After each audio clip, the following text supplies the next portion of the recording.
예, 반갑습니다. 안 반가우신가 본데요. 정말 반갑습니다. 부산에 와서 제가 첫 교회인 것 같아요. 세미나 겸 설교 겸 그래서 같이 오늘 말씀을 나누게 됐는데, 오늘 좀 메시지를 시작하면서 한 가지 질문을 드리고 싶습니다. 크리스천에게 가장 중요한 건 뭐라고 생각하세요? 크리스천에게 가장 중요한 것, 예수 믿는 사람에게 가장 중요한 것이 무엇이냐? 이걸 우리가 놓치지 말아야 되는데, 이게 뭐냐? 오늘 꼭 기억해야 합니다. 하나님과의 관계예요.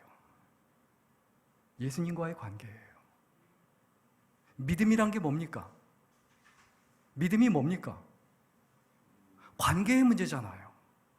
내가 어떤 사람을 처음 만났어요. 믿습니까? 못 믿잖아요.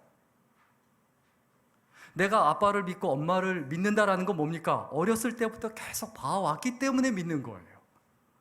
관계의 문제예요. 내가 신앙생활 한다라는 것은 우리 마음속에, 가슴속에 정말 잊어버리지 말아야 될 부분이 있어요. 내가 하나님과 어떤 관계에 있느냐. 오늘 이 문제를 좀 같이 풀어가려고 합니다. 자, 먼저 오늘 성경 본문을 좀 볼까요? 오늘 성경 본문 이제 보면서 좀 시작하려고 하는데, 자, 10절, 11절 같이 한 번 더 읽겠습니다. 10절, 11절입니다. 같이 읽습니다. 시작. 세베대의 아들로서 시몬의 동업자인 야고보와 요한도 놀랐습니다. 예수께서 시몬에게 이르시되 무서워하지 말라. 이제후로는 네가 사람을 취하리라 하시니, 그들이 배를 육지에 대고 모든 것을 버려두고 예수를 따르니라. 아멘이 없으신데요. 아멘 하기 힘든 이유가 있죠. 11절, 모든 것을 버려두고 예수를 따르니라. 정말 부담스럽거든요. 저도 부담스럽습니다. 저도 지금도 하나님께서 무슨 아프리카, 필리핀 이런 오지의 선교사로 부르실까 봐 지금도 두렵고 떨림으로 살아갑니다. 다 무섭습니다. 그런데요, 꼭 기억해야 합니다. 하나님께서 나를 바로 이곳에 부르신 거예요.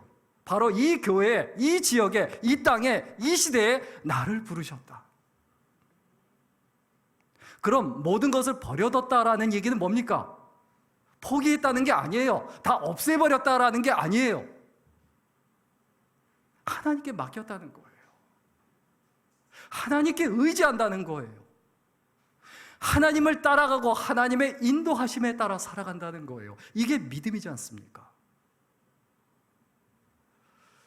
예수님을 따라가는 사람의 전형적인 특징, 예수님을 따라갈 수 있는 사람들의 전형적인 특징이 있죠. 10절에 세베대의 아들로서 시몬의 동업자인 야고보와 요한. 예수님의 제자들 특징을 뭐라고 표현합니까? 세상에서 제일 어려운 게 동업하는 거라고 하죠. 동업하다가 칼부림 나고 거의 다 상처받고 다 깨지죠. 근데 베드로와 야고보와 요한이 어떤 사람이었냐? 동업이 가능한 사람들이었어요. 굉장한 사람들이에요. 우습게 보시면 안 돼요. 이 사람들이 공부도 안 하고 무식하고 글도 잘 못 쓰고 이런 사람들이다, 이렇게 쉽게 생각하시면 안 돼요. 정말 훈련된 사람들이에요. 동업이 가능한 사람들이다. 그리고 예수께서 시몬에게 이르시되, 예수님을 따라갈 수 있는 사람들의 전형적인 특징을 또 뭐라고 얘기합니까? 예수님의 말씀을 들어요. 내가 돈을 못 벌었다, 허탕쳤다, 밤새 수고만 했다, 고생만 했다, 이거 누구 때문이다, 누구 탓이다, 이런 거 생각하기 전에 무엇에 포커스를 맞출 줄 안다고요? 예수께서 시몬에게 이르시되 라고 했을 때 무서워 말라. 하나님을 무서워하고 예수님을 무서워하고 두려워하고 있는 거예요. 경건이란 말의 뜻이 뭡니까? 두렵고 떨림으로 한다는 뜻이에요. 하나님을 두려워할 줄 아는 사람이에요. 돈이 아니라, 명예가 아니라, 사람이 아니라, 환경이 아니라, 여건이 아니라 하나님을 두려워하는 사람. 하나님을 두려워하는 사람, 예수님을 두려워하는 사람, 이 사람을 예수님께서 부르시고 그리고 그를 쓰셨고 그리고 그 제자들을 통해서 교회를 세워나가시고 시대를 바꿔나가셨습니다. 그런데요, 오늘날 시대를 좀 우리가 깊이 좀 생각해 봤으면 좋겠습니다. 한국 교회가 어떤 상황 가운데 있습니까? 자, 2011년에 교인이 900만 정점을 찍었습니다. 근데 이 수치상으로는 뭐 비슷하게 나오지만, 그러나 2020년에 900만에서 700만으로 200만 명이 줄었어요. 자, 여기서 궁금함과 퀘션을 가져야 되지 않을까요? 여기서 우리의 소명을 깨달아야 돼요. 그게 뭡니까? 그 200만 명은 어디 갔지? 200만 명이 다 죽었습니까? 궁금하지 않으세요? 관심이 없으세요? 가나안 성도 크리스천이라고 하는데 교회 안 나가는 사람이 200만 명이란 얘기예요. 그 사람들이 왜 교회 안 나가고 있는가? 왜 신앙생활 안 하고 있는가? 왜 교회에 대해서 등을 돌렸는가? 우리가 고민해 봐야 되지 않을까요? 그 사람들이 믿음이 없어서 그럴까요? 신앙이 없어서 그럴까요? 우리가 이런 부분에서 깊이 고민하고 생각해 봐야 되는데, 자, 미국의 한인교회 그 지도를 좀 이렇게 그 도표를 좀 준비를 했는데, 미국 한인교회도 똑같습니다. 제가 미국에 25년 이상, 와이프도 30년 이상 오랫동안 살았지만은 이 한인교회가 급격하게 줄어들고 있어요. 한국교회보다 더 많이 줄어들고 있어요. 한국교회, 세계에 흩어져 있는 디아스포라 처치죠. 이 교회들이 급격하게 줄어들고 있어요. 왜 그럴까? 그 답은 아주 간단합니다.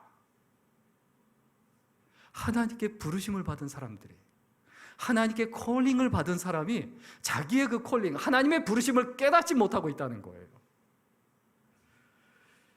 그 콜링, 하나님의 부르심을 소명이라고 하죠.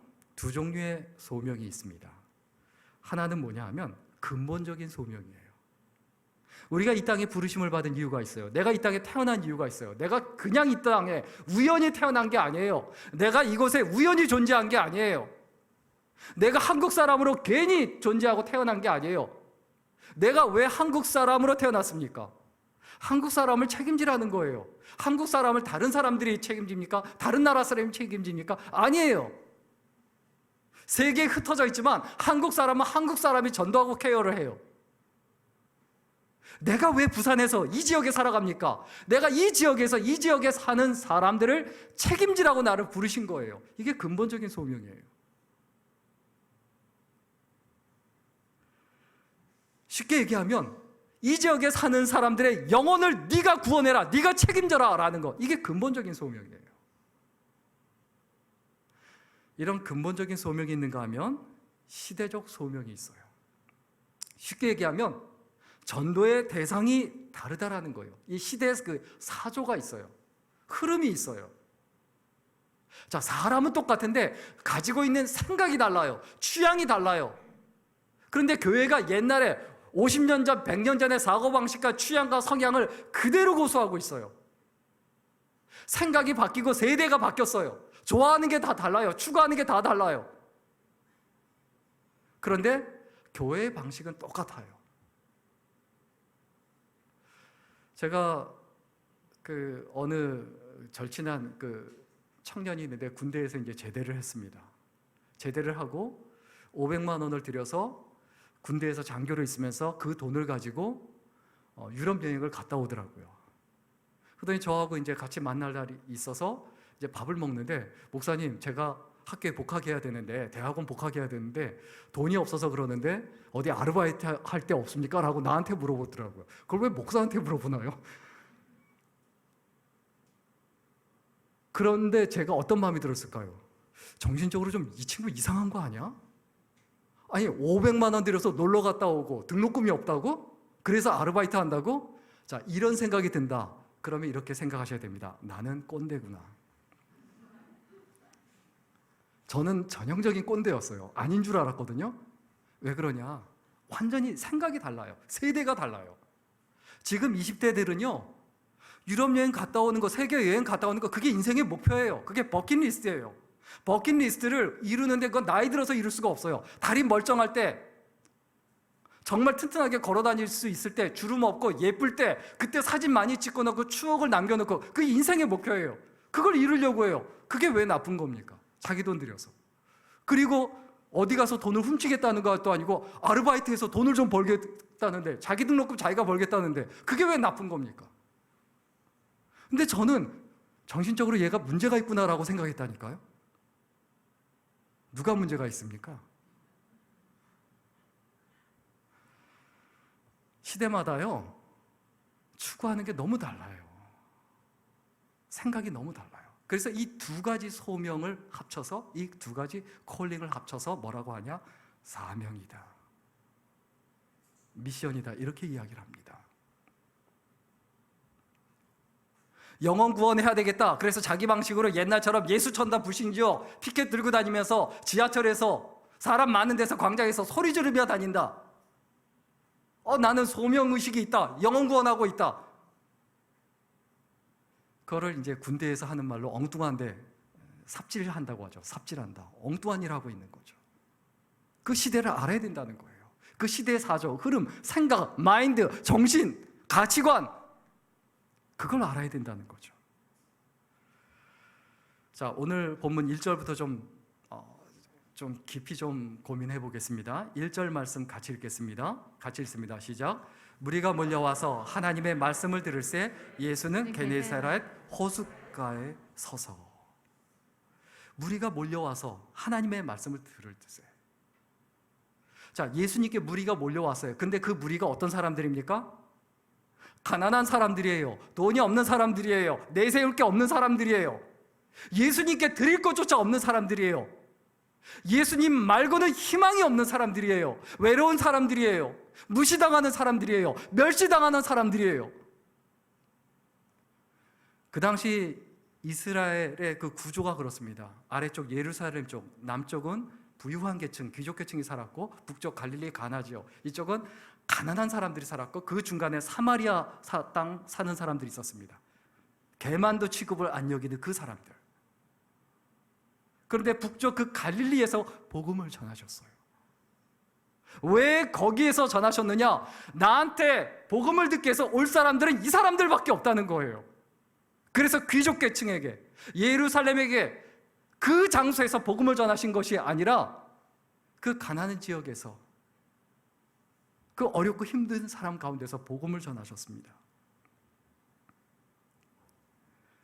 우리가 이 사람들을 봤을 때 어떤 마음이 들까요? 베드로는요, 그 당시에 부유한 사람이에요. 밤새도록 자기 배가 있어서 물고기를 잡잖아요. 자기 배가 있고 동업할 수 있고 살아갈 수 있는 힘이 있는 사람이라는 거예요. 그런데 여기 있는 사람들은요, 물고기 잡을 힘과 여력도 없는 거예요.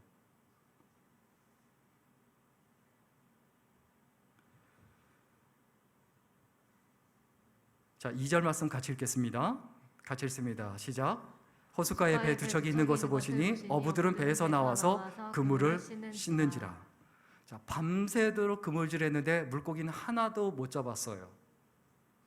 굉장히 피곤하죠. 짜증나죠. 어쩌면 분노까지 치밀어 오를지도 모르죠. 허탕쳤다라고 생각을 하고, 헛고생했다고 생각을 하고, 허탈한 마음에 금을 씻고 있어요. 근데 이 당시 갈릴리 바닷가에서 씻는 그물이 어느 정도 크기인 줄 아세요? 갈릴리 바닷가가 한 800m, 수심이 깊은 데가 800m 정도가 돼요. 그래서 밑에부터 끌어올려야 되기 때문에 이 그물이 한 800m 이상이에요. 보통 다. 그물을 갖고 있다, 그 그물을 실을 수 있는 배가 있다, 그 자체가 굉장히 부유하다는 얘기예요. 그 그물을 다 씻고 정리하고 있었어요. 얼마나 피곤하고 귀찮고 힘듭니까? 그런데 예수님께서 황당한 요구를 하십니까? 자, 3절 말씀 같이 읽겠습니다. 3절 말씀 같이 읽습니다. 시작. 예수께서 한 배에 오르시니 그 배는 시몬의 배라. 육지에서 조금 떼기를 청하시고 앉으사 배에서 무리를 가르치시더니. 예수님께서 한 배에 올라가셨는데 그 배 다짜고짜 올라가는 거예요. 그물 싣고 있는데. 그 배가 누구의 배입니까? 베드로, 그 시몬의 배죠. 그리고 조금 떼라, 다짜고짜 얼마나 황당합니까? 말도 안 되는 얘기야. 피곤해 죽겠는데, 그물 씻고 집에 가서 쉬어야 되는데, 그리고 다음날 또 그물질 해야 되는데, 조금 떼기를 청하시고 앉으사 다짜고짜 배에서 무리들을 가르치세요. 이해되세요? 베드로가 그 말에 순종합니다. 이해되세요?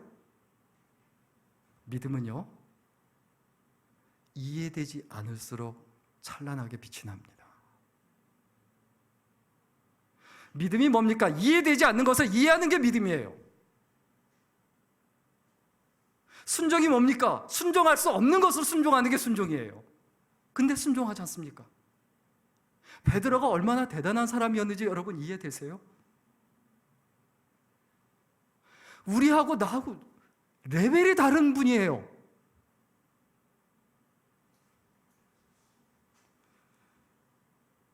그런데 여기서 기억해야 합니다.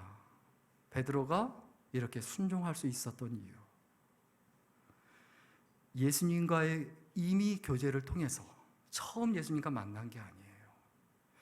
예수님에 대해서 알고 들었지만 그 지식적인 믿음에서 체험적인 믿음으로 자라난 거예요.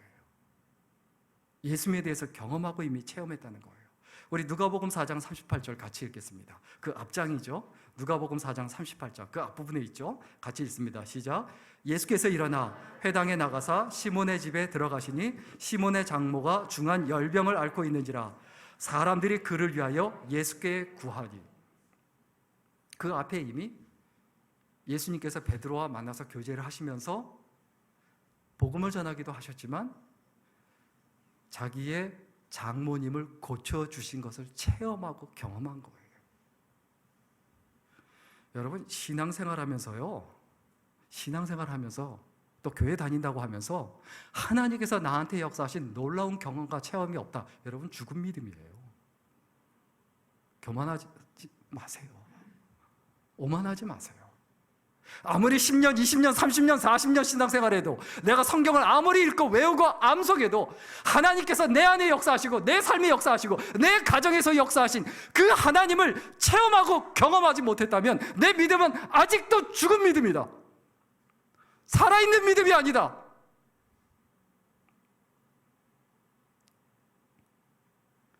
그런데 예수님은 또 이해되지 않는 말씀을 하세요. 오늘 본문 4절 말씀 같이 읽겠습니다. 같이 읽습니다. 시작. 말씀을 마치시고 시몬에게 이르시되 깊은 데로 가서 그물을 내려 고기를 잡으라. 자, 예수님은 직업이 뭐였죠? 목수였죠. 그런데 평생 그물질한 어부한테 너 밤새도록 물고기 못 잡았지? 자, 그물 다시 풀어갖고 깊은 데 가서 800m 되는 데 가서 그물을 끝까지 다 풀어. 그리고 물고기 잡아봐. 자, 의사인 분이 있다면 제가 목사인데 가서 아이고 선생님 수술 이렇게 하세요 저렇게 하세요, 거기 째지 말고 저기 째세요. 그럼 뭐라고 그러겠습니까? 목사님 정신이 어떻게 좀 되셨네요, 좀 정신병원에 가보세요, 이러지 않을까요? 그런데 베드로가요 순종합니다. 5절 말씀 같이 읽겠습니다. 같이 읽습니다. 시작. 시몬이 대답하여 이르되 선생님 우리들이 밤이 새도록 수고하였으되 잡은 것이 없지만은 말씀에 의지하여 내가 그물을 내리리이다. 말씀에 의지해서 내가 그물을 내리겠다. 말씀에 의지해서 내가 갖고 있는 은행 잔고, 직업, 부모님, 돈, 명예, 내 능력, 이게 아니라 무엇에 의지해서? 말씀에 의지해서.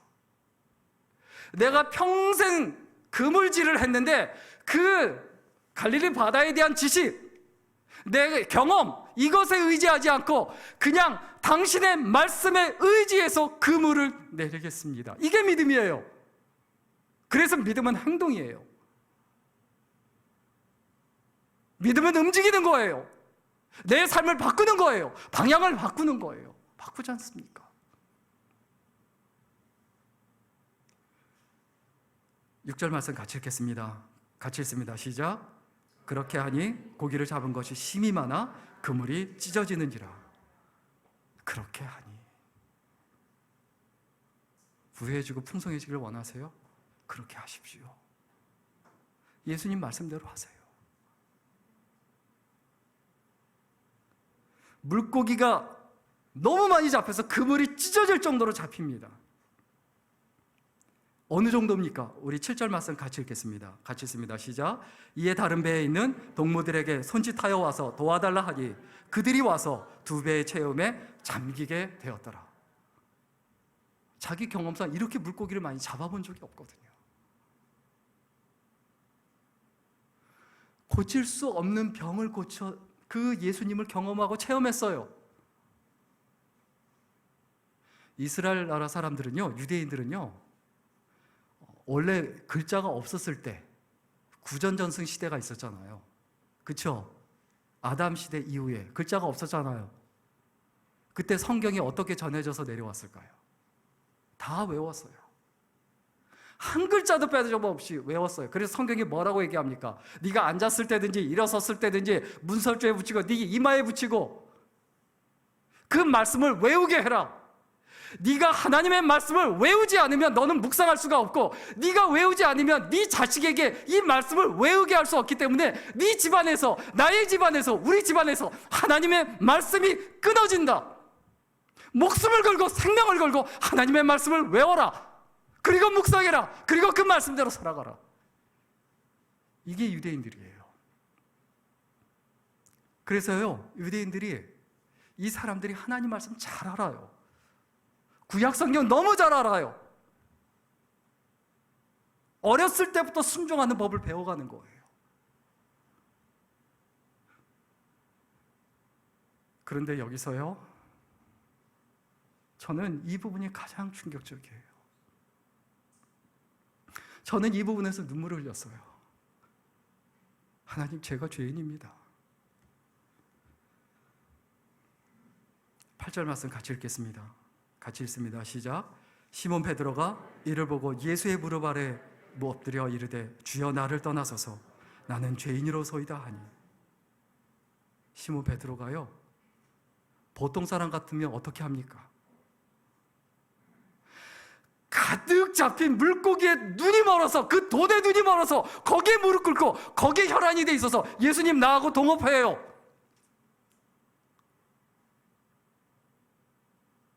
근데 거기에 무릎 꿇지 않고요, 그 관심도 없어요. 베드로가 어디에 무릎 꿇습니까? 무엇 앞에 무릎 꿇습니까? 시몬 베드로가 이를 보고, 무엇을 보고요? 그 돈을 보고, 그 물고기를 보고 예수님 아래 무릎을 꿇었다는 거예요. 돈 아래 무릎 꿇지 않았다는 거예요.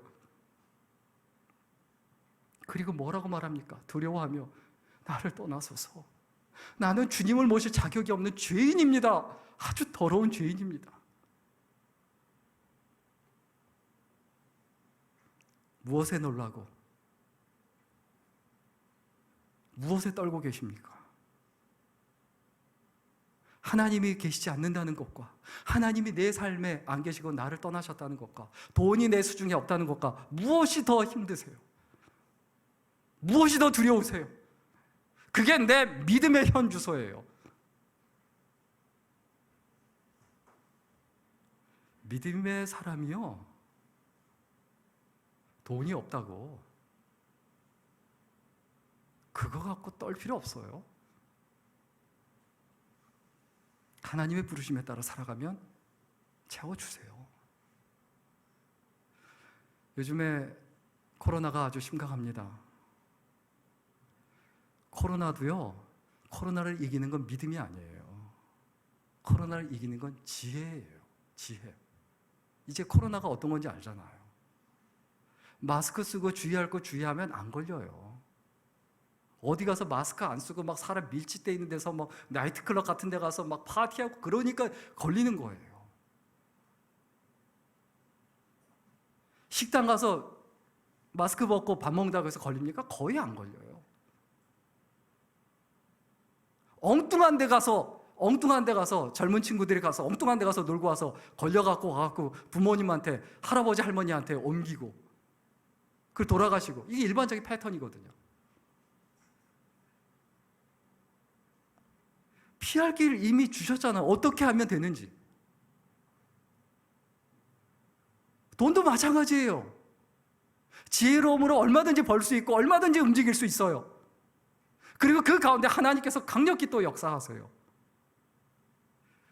예수님 그 800m 그물질 못하세요. 그건 우리가 하는 거예요.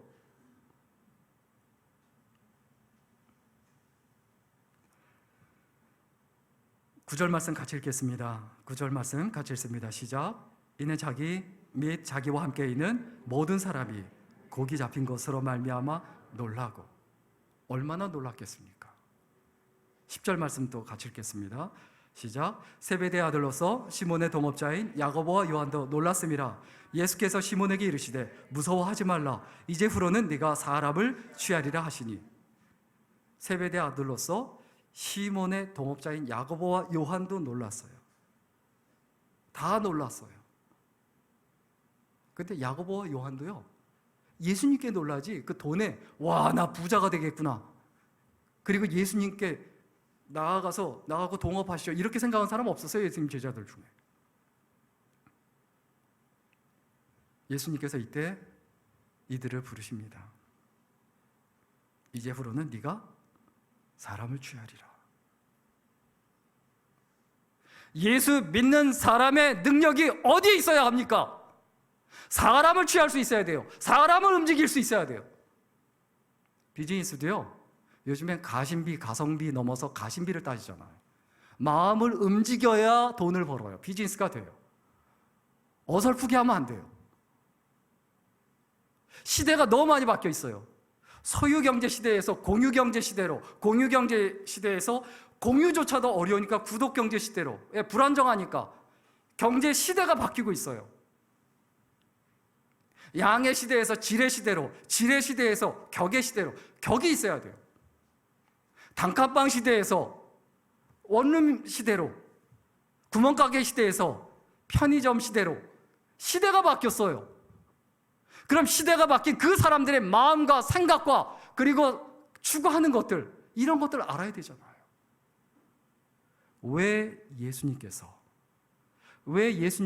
베드로에게 800m나 되는 그물을 가지고 갈릴리 바다 가장 깊은 데 가서 그물을 던지라고 하셨을까요? 베드로의 최대의 관심사가 그거였거든요. 자기가 그 분야에서 최고라고 생각했거든요. 근데 아니었구나라는 그 깨달음이 있게 하신 거예요. 그것이 너무 중요했다는 거예요. 우리들도 마찬가지입니다. 내 삶의 영역에서, 내 직업에서, 내 인생에서 예수님을 만나서 내가 어떤 사람이 돼야 되겠느냐. 예수님 앞에 무릎 꿇는 믿음의 종들 될 수 있기를 주의 이름으로 간절히 축원합니다. 예수님께서 두려워하고 걱정하며 염려하는 베드로를 안심시키며 사람을 취하는 어부가 되라고 딱 한마디 하세요. 그리고 오늘 보면 마지막 절 11절 말씀 같이 읽겠습니다. 같이 읽습니다. 시작. 그들이 베드로를 육지에 대고 모든 것을 버려두고 예수를 따르니라. 자, 모든 것을 버려두고 예수를 따랐다. 이런 사람을 뭐라고 합니까? 제자라고 합니다. 예수님 당시에는 크리스천을 다 제자라고 불렀어요. 제자에는 두 종류의 제자가 있습니다. 몇 종류의 제자가 있다고요? 두 종류의 제자가 있습니다. 한 종류의 제자는 유랑 제자예요. 자기 집도 없이, 가진 재산도 없이 예수님과 예수님의 제자들처럼 떠돌아다니면서 모든 것을 걸고 복음을 전하는 사람을 유랑 제자라고 합니다. 베드로가 아내도 있고 장모님도 있고 집도 있고 배도 있고 동업자도 있고 가진 거 다 가진 사람이에요. 그런데 그 모든 것을 버려두고 유랑 제자가 됩니다. 그런데요, 두 번째 종류의 제자가 있습니다. 그 제자는 정착 제자입니다. 자기 있는 자리에서 아굴라와 브리스길라처럼 사도 바울을 돕고 후원하고 지원해주는 정착 제자가 있습니다. 오늘날 정착 제자는 많은데, 정착 제자는 하려고 하는데 한국에 복음이 들어왔을 때 목숨을 걸고 생명을 걸고 맨발로 다니면서 소요한 장로니처럼 괴짝을 등에다 메고 쪽복음 들고 여기저기 삼천리반도 금수강산라고 찬양을 부르며 한 달 동안 동상 걸려가면서 복음을 전했던 소요한 그 매서인이라고 하죠. 쪽복음을 판다. 또 권서인. 그런 유랑 제자들이 오늘날 없다는 거예요. 그저 무엇을 먹을까, 무엇을 마실까, 여기에 목숨을 걸고 생명을 걸고 살아간다는 거예요.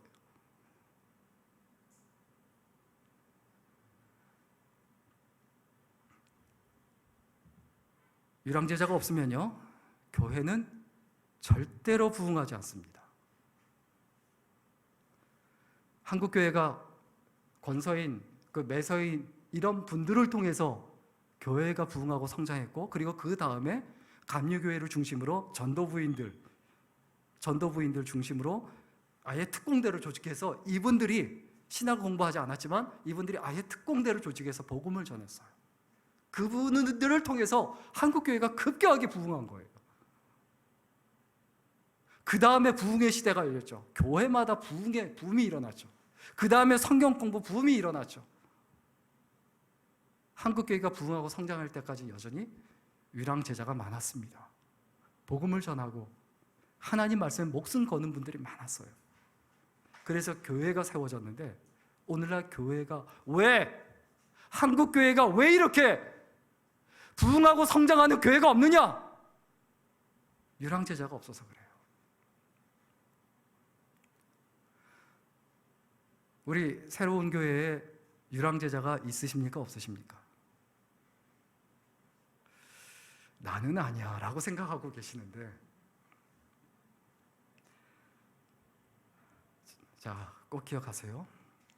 예수님이 결혼했습니까? 안 했습니까? 결혼했습니까? 안 했습니까? 결혼 안 했죠. 싱글이죠. 예수님의 제자들은 결혼했습니까? 안 했습니까? 결혼했는데 다 버려두고 떠났어요. 싱글이에요. 싱글들. 오늘날 이 시대에 왜 이렇게 싱글이 많이 늘어나느냐? 하나님의 부르심이에요. 그런데 교회가요, 이 싱글들을 교회가 받아들이질 않아요. 나이가 한 35 넘어가요. 40이 넘어갔어요. 청년부에 가야 됩니까? 장년부에 가야 됩니까? 나이가 20대, 30대 초인데 신혼여행 갔다가 가정이 깨졌어요. 브레이크업 됐어요. 청년부 가야 됩니까? 장년부 가야 됩니까? 교회가 받아들이질 않는 거예요. 다 교회 안 나가는 거예요. 열심히 신앙생활하고 또 열심히 교회에서 봉사하다가 가정이 깨지면 그 다음부터 교회 안 나가는 거예요. 처음엔 맡고 있는 거 다 내려놨다가 그 다음에 어떻게 합니까? 예배만 겨우 참석하다가 아예 교회를 떠나는 거예요. 그게 가나안 성도예요. 자, 미국 교회 같은 경우는 아웃리치라는 미국의 최고의 기독교 잡지가 있습니다. 그런데 저는 이 잡지를 보면서 전 충격을 받았어요. 이 아웃리치라는 이 잡지에서 1년에 한 번씩 미국의 100대 교회하고 급성장하는 교회 100대 교회를 발표를 합니다. 그런데 급성장하는 교회 100개의 그 순위를 쭉 이렇게 해놨는데 그 평균이, 지금 이 사진 같은 경우는 이제 미국의 10대 대형 교회 순인데, 그 다음 사진 보면 어떤 교회냐? 여전히 급성장하고 있는 교회의 100대 교회의 평균을 내봤는데, 급성장하고 있는 100대 교회의 평균이 한 해에 30%씩 성장하고 있어요. 지금 얘기해요. 30%씩. 근데 한국에 어느 교회가 지금 30%씩 성장하고 있습니까?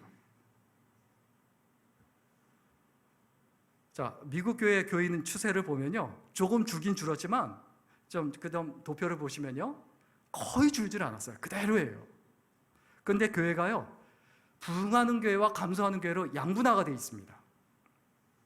미국 교회는 두 라인으로 교회가 형성이 되어 있습니다. 교단과 상관없이요. 메인라인 처치가 있고요. 그 다음에 에반젤리칼 처치 있어요. 복음주의 계열의 교회가 있고 메인라인 처치가 있어요. 메인라인 처치는 어떤 교회들이냐? 성공회, 감리교, 이런 PCUSA, 미 연합장로교회 이런 데는 어떤 곳들이냐? 먼저 교회가 세워졌고 그리고 그 교회의 재산, 교회 건물을 다 교단에 등록을 해놨어요. 그리고 교회에서 목회자의 생활을 은퇴 이후까지 다 책임져 줘요. 근데 이 교회들 특징이 뭐냐? 이 교회들 특징 다 줄어들고 있어요. 텅텅 비어서 어떻게 이 교회들이 유지하고 있느냐?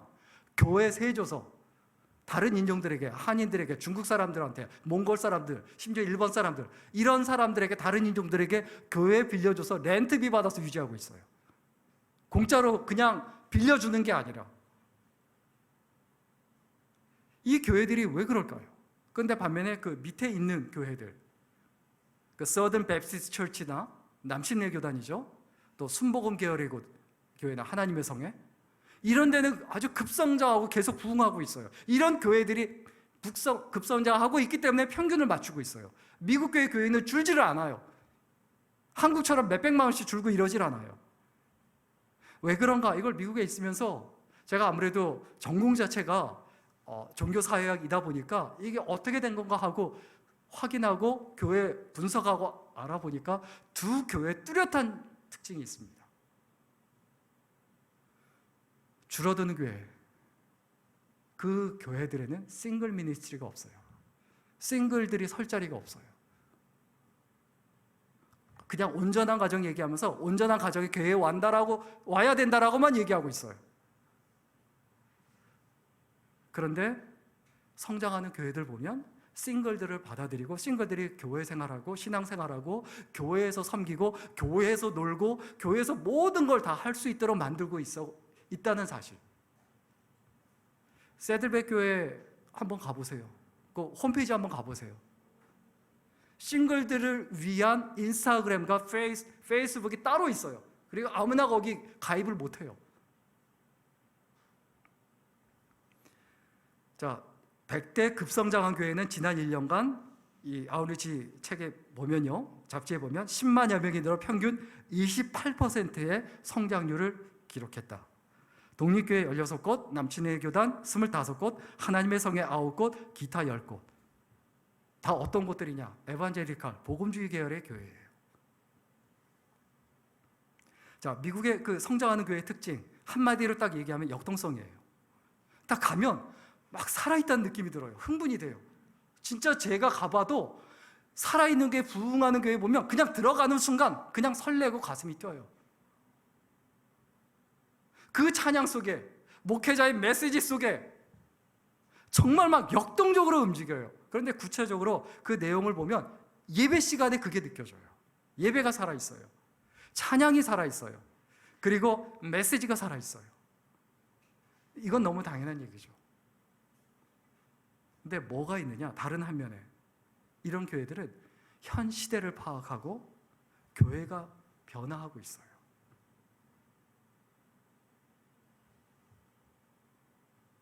자, 한국 교회 성장 추세를 보세요.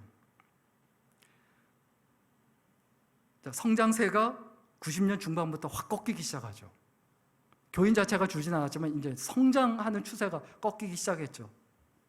그러더니 교회가 그 다음 도표에 보면 어떻게 됩니까? 급격하게 줄어들죠. 그래서 900만은 정점을 찍은 다음에 700만 정도로 급격하게 하락하죠. 이 원인이 어디 있느냐? 가나안 성도가 200만이라고 얘기를 해요. 그런데 그 배경, 그 뒤에 그 상황이 어떻게 벌어집니까? 그 이유가 뭡니까? 자, 행정자원부 실제 2020년 그 자료에 보면 싱글 가구가 40%예요. 몇 퍼센트라고요? 40%. 거기에 가나안 성도가 있어요. 자, 이 가나안 성도 200만 그 배경에 싱글 계층이 급격히 증가하는 거예요. 가정이 깨진 분들. 40, 50이 됐는데 넘었는데 아직 결혼을 못한 분들. 근데 그분들이 왜 그렇게 존재하느냐? 그러다 보니까 싱글들이 결혼을 안 하잖아요. 애를 안 낳잖아요. 애를 낳을 수가 없죠. 결혼을 해야지. 학령 인구 감소하죠. 주일학교가 없죠. 교회가 주일학교 텅텅 비죠. 그래서 그 서울 신학대 한국 그 성결신문이 있습니다. 그 성교교 교단에서 신문사에서 가나안 성도 대상으로 1000명을 표본 조사를 했어요. 1000명 모으기도 쉽지는 않죠. 표본이 좀 200만 중에 1000명밖에 표본 조사가 안 됐다. 그거 너무 적은 거 아니야? 그러지만 참고할 만합니다. 그래서 그 자료를 보니까 언제 교회를 떠나느냐 이거 설문조사를 했어요. 그런데 교회 이탈 시기가 20대라는 거예요. 대부분 20살 때 교회를 떠난다는 거예요. 그리고 30대가 21.9%, 그리고 고등학교 때부터 고등학교 이전에 떠난 사람들이 17.3%, 그 다음에 40대 6.6%, 그 다음에 50대가 2%. 결국 20대에 거의 교회를, 젊었을 때 거의 다 교회를 떠난다는 거예요. 이게 왜 그런가? 교회가 그 싱글들, 그 청년들의 그 니즈와 필요를 전혀 파악하지 못하고 있다는 거예요. 그러면 왜 교회를 떠나느냐를 물어봤어요. 설문조사를 했어요. 그랬더니 34.3%가 뭐라고 말하냐면 개인 사정 때문이다라고 얘기를 해요.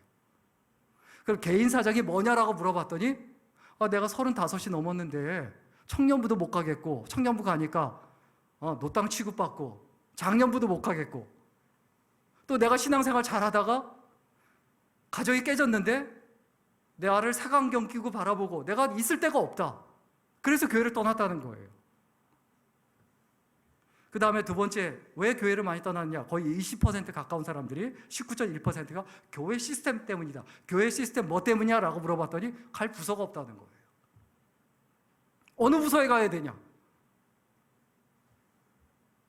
그리고 세 번째 많은 퍼센티지가 13.3%인데 교인 간의 갈등, 다른 교인과의 갈등 때문이다라고 얘기를 해요. 갈등 뭐냐? 내가 하도 성가대 들어가라고 해서 성가대 들어갔는데 부부가 꽁냥거리는 거 대화하고 이런 것만 봐도 속 뒤집힌다고. 아니 저는 몰랐어요. 싱글들이 그런 마음이었는지. 교회에서 꽁냥꽁냥 거리는 거 보면 속 뒤집힌다는 거예요. 전혀 몰랐어요. 제가 주일학교 봉사하러 갔는데요 라고 하면서 하는 이야기가, 어느 청년이 처음에는 그 아이들이 너무 예뻤대요. 근데 조금 지나고 나니까 나는 자식도 없는데 남의 자식 때문에 내가 이렇게 스트레스 받아야 되나라는 생각이 들더래요. 그러니까 갈 부서가 없으니까 성가대 해라. 그래서 성가대에다가 묶어놓고, 찬양팀에다 묶어놓고, 그리고 주일학교 교사하면서 묶어놓고, 엉뚱한 데다 묶어놓는 거예요. 자, 그 다음에 10.2%가 신앙적 회의감 때문이다. 그래서 많은 싱글들이 뭐라고 얘기냐면 자기는 5월 달엔 교회 안 나간대요. 시험 들어서. 결혼도 못 했는데 무슨 자녀들아 아내들에게 어쩌고 저쩌고 하고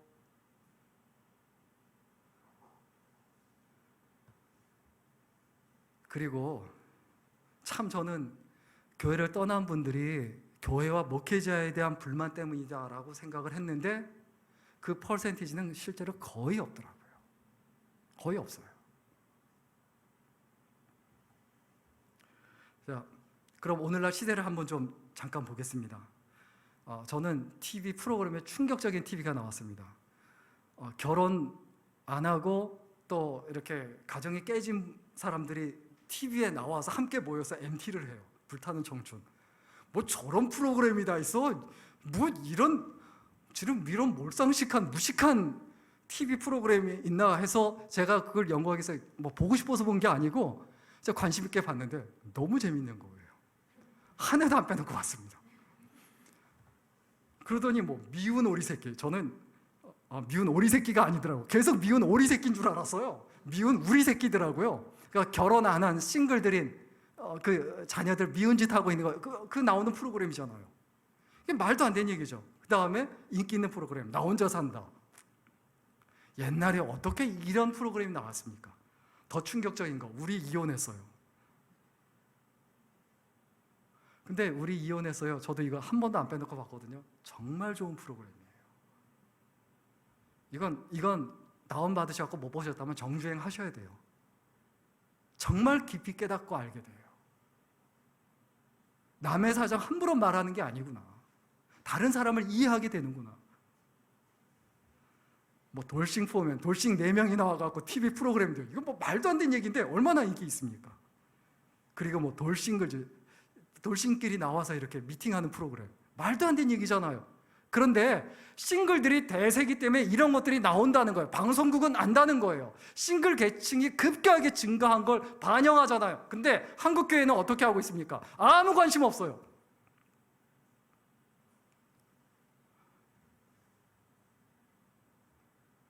자, 1인 가구 규모 추이를 보겠습니다. 2000년, 그리고 2005년, 2010년, 2017년 급격하게 증가를 합니다.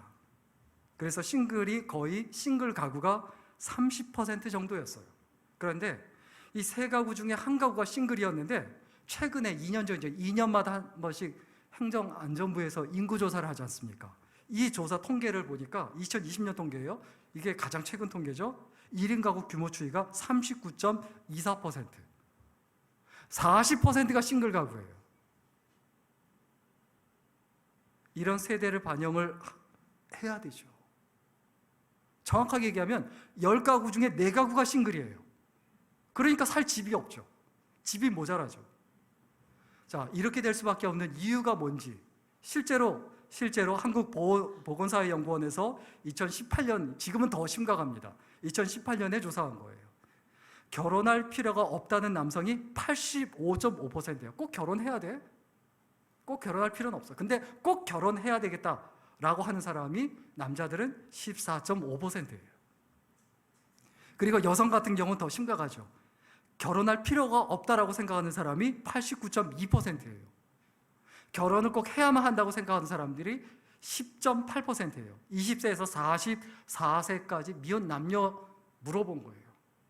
쉽게 얘기하면 10명 중에 9명은 꼭 결혼할 필요 없다라고 생각한다는 거예요. 그래서 권사님들이 아유, 우리 애가 결혼 안 해서 걱정돼 죽겠어요. 힘들어 죽겠어요. 아유, 내가 눈을 못 감을 것 같아요. 근데요, 제가 이 강의를 하고 설교를 하고 나서 권사님들한테 찾아오셔서 뭐라고 하는 말이, 우리 결혼 안 한 우리 아들이 또 시집 갔다가 다시 돌아온 우리 딸이 하나님께 소명을 받은 거였군요. 하나님의 부르심이었군요. 우리 집안의 자랑거리였군요. 이거 알게 해주셔서 너무 감사해요. 막 제 손을 붙잡고 놓질 않아요. 가야 되는데. 우리가 이 시대를 알아야 돼요. 그래서 기업들이 어떻게 합니까? 1인 가구를 위한 가구, 에어컨 이렇게 얇은 거, 또 1인 가구를 위한 세탁기, 벽에 붙여놓는 거예요. 조그만 거. 정수기, 뭐 밥솥도 조그만, 거기에 국도 담아놓고 보온도 되는 거, 한 사람용. 1인 가구를 위한 가구, 이것도 되고 저것도 되는 거, 원룸에서 쓸 수 있는 거 급격하게 만들어내죠. 그래서 싱글 계층 전용 이런 가전제품과 가구를 만들어내고, 정부도 어떻게 합니까? 집을 만들어내는데 1인 가구를 위한 집을 끊임없이 만들어내고 짓잖아요. TV 프로그램, 기업들, 정부 다 거기에 맞춰가는데 한국교회 어떻게 합니까? 아무것도 안 해요. 정말 오늘 할 얘기가 너무 많지만 중간에 끊어야 될 것 같습니다. 제가 더 이상 하다가 시험 드셔서 지금까지 한 거 다 잊어버리실까 봐. 앞으로 이제 성경 공부하면서 요거 부족한 부분은, 정말 중요한 부분, 밀레니얼 세대가 뭔지, G세대가 뭔지, MZ세대가 뭔지, 또 앞으로 한국교회가 어떻게 해야 될지, 또 이 시대에서 제가 뭐까지 알려드릴 거냐면요, 싱글들이 가장 결혼을 못하는 이유가 2가지가 있습니다. 하나는 경제 문제예요. 하나는 컴퓨터 게임이에요. 그래서 그 경제 문제, 어떻게 돈의 흐름이 되어가는지, 목사가 무슨 돈을 알아, 연구 많이 했습니다. 그래서 그런 부분들까지 이렇게 성경 공부하면서 알려드리도록 할 테니까 우리 그때를 기대하며 좀 생각했으면 좋겠고요. 좀 마지막 마지막 페이지 가서 성경 구절을 좀 우리 고린도전서 9장 좀 있는 것 마지막 성경 구절 좀 보고 고린도전서 9장 5절이요. 우리 같이 읽겠습니다. 같이 읽습니다. 시작. 우리가 다른 사도들과 주의 형제들과 게바와 같이 믿음의 자녀된 아내를 데리고 다닐 권리가 없겠느냐. 싱글인 사도 바울이 얘기합니다. 내가 자유하고 자유함으로 내가 복음을 전하는데 게바처럼 또 다른 사도들처럼 아내를 데리고 다니면서 복음을 전할 권한이 없겠느냐. 그 얘기 뭐냐 하면 처음엔 싱글로서 혼자 다니면서 복음을 전했지만 나중에는 베드로와 사도들이 부부가 같이 다니면서 복음을 전합니다. 실제로 교회사에서도 그렇게 명확하게 분명하게 나타납니다. 싱글 미니스트리다, 싱글이다, 싱글 성경 공부한다라고 하면 계속 싱글들로 영원히 살아라, 죽을 때까지 살아라라고 말하는 게 아니에요. 지금 결혼해서 가정생활 하시는 분도 마찬가지예요. 싱글은 어떤 사람이냐? 하나님 앞에서 하나님을 독대할 줄 아는 사람이에요. 아브라함처럼, 이삭처럼, 야곱처럼 하나님과 독대하며 하나님과 이야기하며 하나님과 대화할 줄 아는 사람, 하나님의 말씀에 의지해서 살아갈 수 있는 사람, 그 두 사람이 만나보세요. 멋있는 가정, 아름다운 가정이 될 수밖에 없어요. 결혼 생활 하는데 가정생활 어렵다, 쉽지 않다. 먼저 내가 하나님 앞에 서야 돼요. 하나님 앞에 올바로 서야 돼요. 그래야 진짜 복음이 전해지고 진짜 교회가 살아나고 하나님 나라가 왕성해집니다. 여러분, 이 시대에 하나님께서 우리를 부르신 우리의 소명이 무엇인가?